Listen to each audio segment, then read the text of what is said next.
Yo, what up? This is Chris from Shot by the Robot. I'm a portrait and music photographer based in Colorado. I decided to start making YouTube videos. I feel like I'm a little bit unique. I'm not a full-time photographer yet. Speaking into existence. Um, but I'm pretty good, I feel, and I feel like I have something I can, add to the ecosystem as well as, kind of show my journey from going to a full-time photographer from a guy who has a regular J job. So, first video, how you want to start? Gear. What's in my bag going into 2020?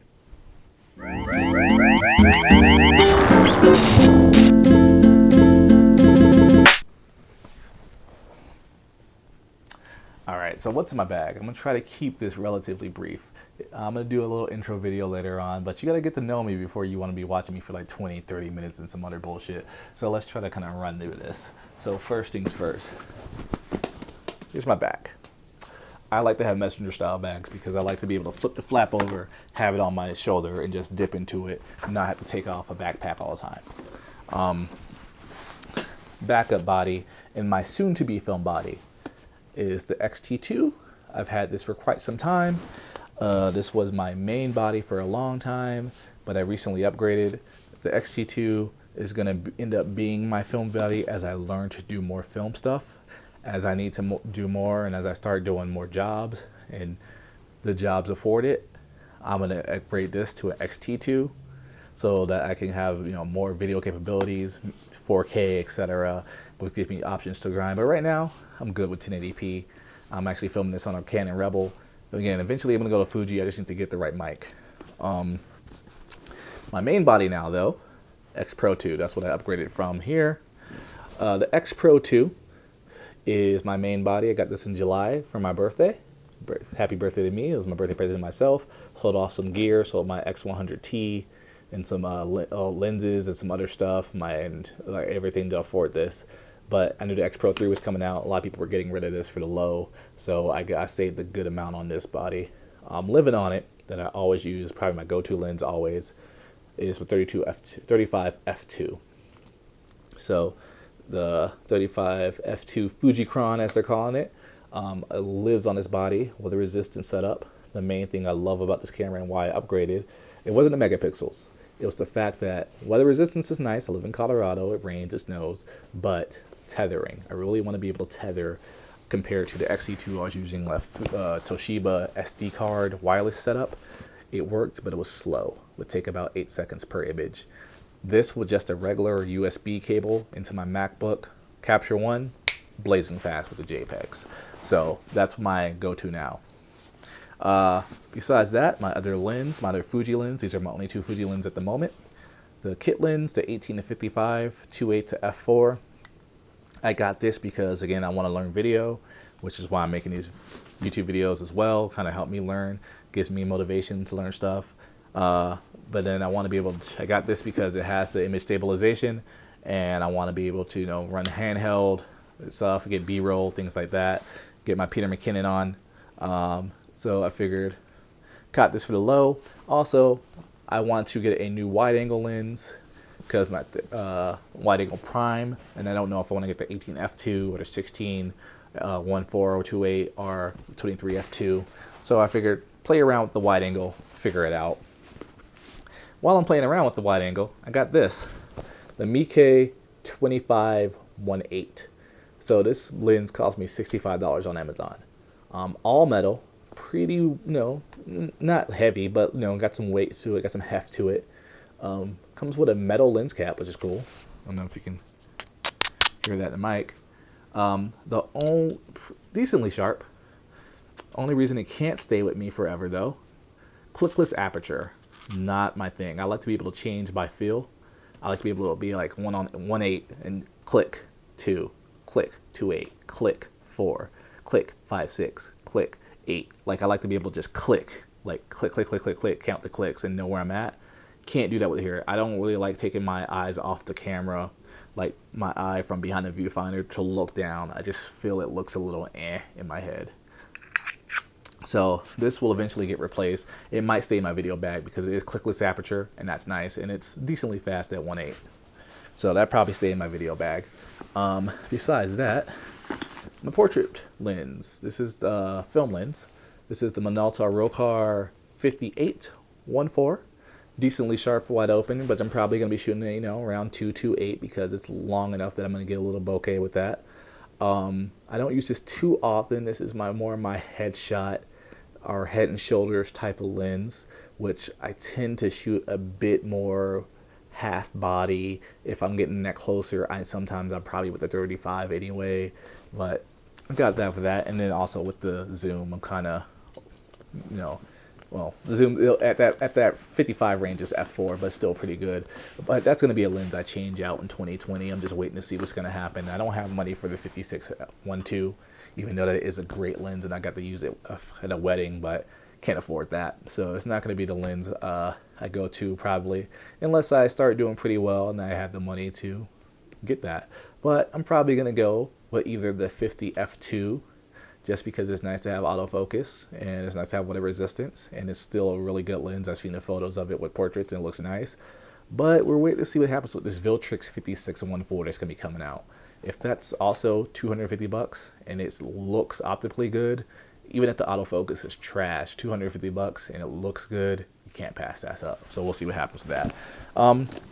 Besides that, little odds and ends. Got the XP2 in stacks.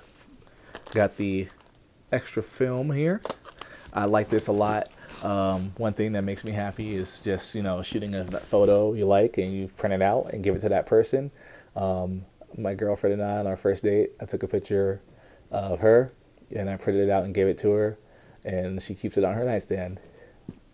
I keep a picture of her on my mirror as well that I printed out of her, literally just her laughing when we're, out getting coffee together. So I like that. It makes me happy. I know it's a little corny. I'm like that. But I also have stickers with my logos on it, white and black. I use that on everything, really. Like I said, you can see if you spotted it, you see the logo right here on my body. It's to mark my stuff. But also, let's say I take a picture of someone on the shoot, take a picture of a stranger because I like their look, or want to do a portrait or whatever. I take a picture of a business or something like that, and I give them a little print, put my sticker on it. Boom! That's like an instant business card.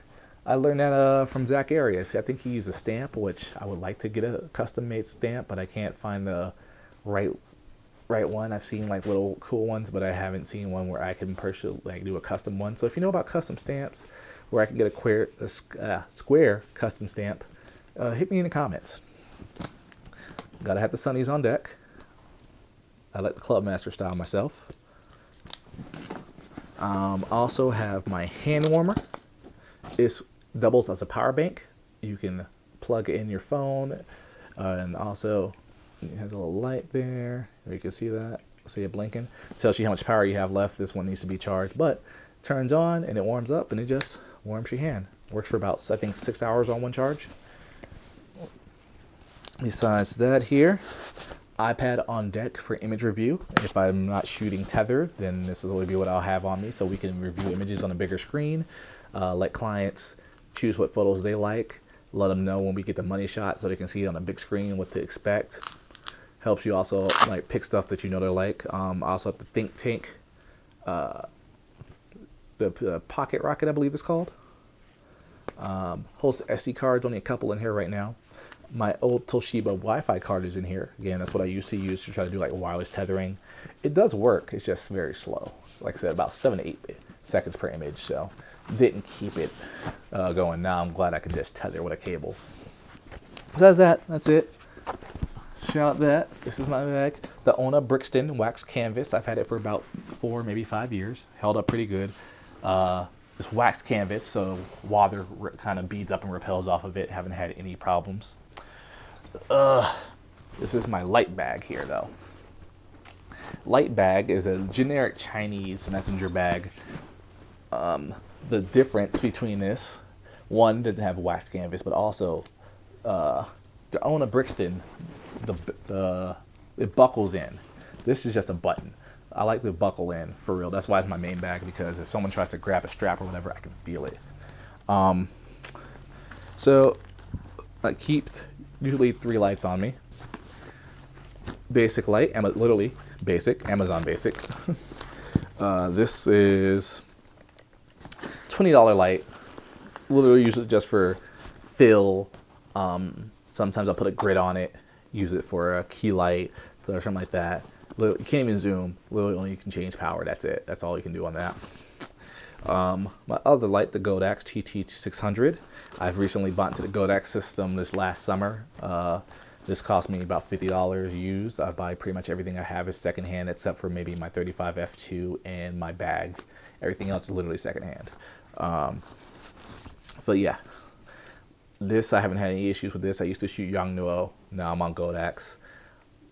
So far, I'm all in just because I can control. I bought the remote once, and no matter how much higher I go with lights and everything, I can control it with one remote. So, standard speed light, doesn't have TTL, but I don't really use TTL, but does have high speed sync. My big light, my big boy, my baby. Again, I bought this fairly recently, got it on sale.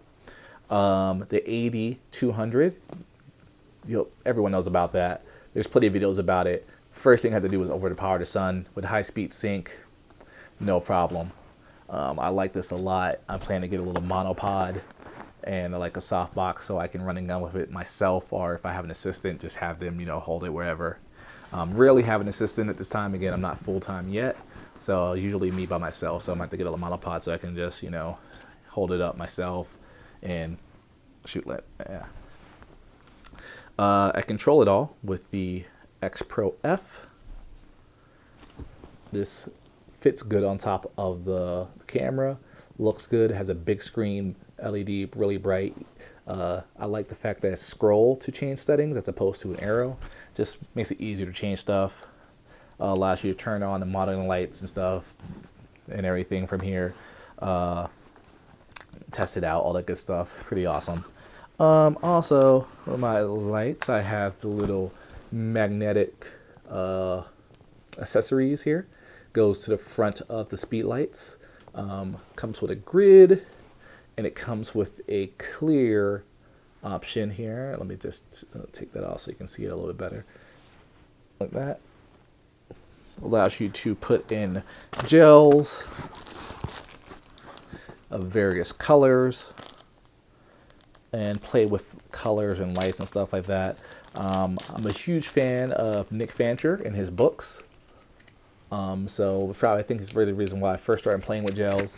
Not only is it cool to play with colors and stuff, like the background and the colors on their face and everything like that, but colors, gels, if you shoot with people with different skin tones, depending on the gel can really enhance their skin tones.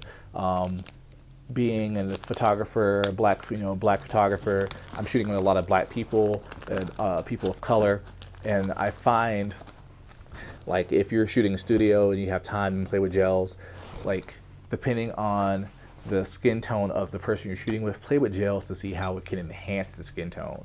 Like, if you find someone who's a bit lower light skinned and you put a yellow gel on that, it can really enhance the skin tone. Like, I'll link a photo below or put it in the video. You can see a portrait I shot that's still on my portfolio to this day of a model I shot was named Paxton, who shot in my place here, and it's just a simple portrait, but we were playing with gels and we put that yellow gel on her and it looks so good.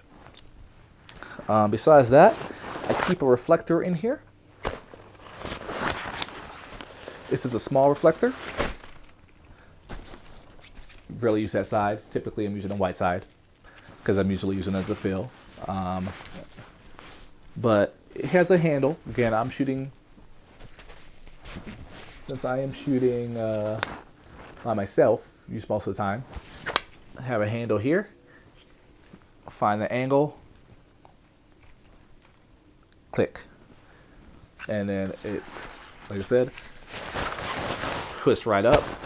Goes in this small little bag here, fits right in the back of my light bag, and boom. Besides that, don't have anything else that I keep on me in this bag. Batteries and stuff I change before every shoot. I buy 100 batteries on Amazon or whatever, So I always change out frames for shoot. Besides that, you know, keep the MacBook on me. Well, you don't really keep it on me if unless I'm, you know, unless I'm shooting on location when I'm tethering. I have a little bag here with light stands and stuff and accoutrement that goes in here, umbrella, softbox, etc. that goes in there. I also have this. I want to mention this real quick. I'll put the seller of this in the link below, but I love this little strap. I don't use it too often because I'm not shooting events that often where I have two bodies on me like I had before. I used to shoot with like my X100, my XE2. Now I don't really use the XE2 unless I'm, you know, again, I'm learning video, but I don't have a wide angle lens, so I don't really shoot. Maybe I'll put like the zoom on one and the prime on another if I need to shoot an event. But I call this the John Wick. Looks good. I shoot mirrorless, so these straps are fine for me. I haven't had any problems with it. I've used it a few times. And when I'm running and gunning and I don't have time to go change lenses and stuff like that, I'll use this. I love it. It looks cool. It fits good. You put on a button, especially if you're shooting a wedding. Besides that, that's my bag. Hopefully you enjoyed this. If you have any questions about anything I use from my gear, you know, I'm gonna make some more videos as well and probably talk about why I shoot what I shoot. I think might be cool as well, rather than just like what I shoot. I'm gonna talk a little bit about why I shoot what I shoot, and maybe in future videos, you know, setups, things of that nature. But for now, appreciate you if you stuck to the end. I tried to make this a bit shorter because again, you guys gotta know me before you really want to spend 20-30 minutes with me. So I tried to, you know, cut this out, make it a little bit shorter. But if you have any questions, comments below. I will be watching them religiously. Please don't make me sad. Subscribe, like, you know the deal. You're on YouTube, you know how it works. Peace.